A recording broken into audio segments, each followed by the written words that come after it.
Students, और next topic is electron affinity.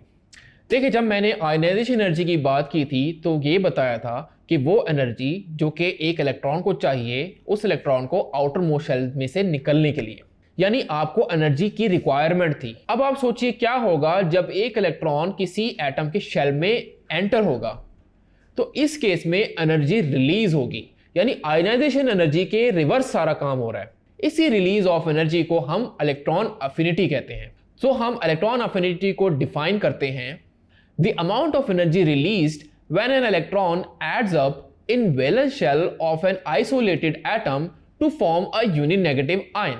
याद रखिए स्टूडेंट कि जब एटम में इलेक्ट्रॉन ऐड होगा तो वहां पे एक नेगेटिव आयन बनेगा। आइए इसको एक एग्जांपल से भी देखते हैं।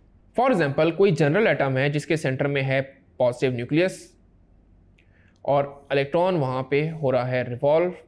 पहले शेल में हो रहे हैं 2 इलेक्ट्रॉन और नेक्स्ट शेल में लेट्स सपोज 1 इलेक्ट्रॉन रिवॉल्व हो रहा है।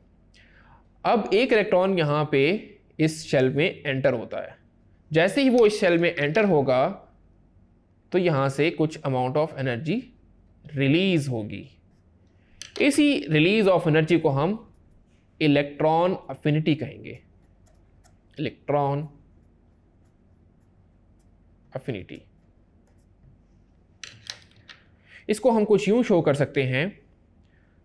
फॉर एग्जाम्पल, क्लोरीन एक एटम है, जब भी वो 1 इलेक्ट्रॉन गेन करेगा तो बन जाएगा unit negative ion chloride ion, और यहां से कुछ एनर्जी रिलीज होगी। उस एनर्जी को हम इलेक्ट्रॉन अफिनिटी बुलाएंगे। प्लस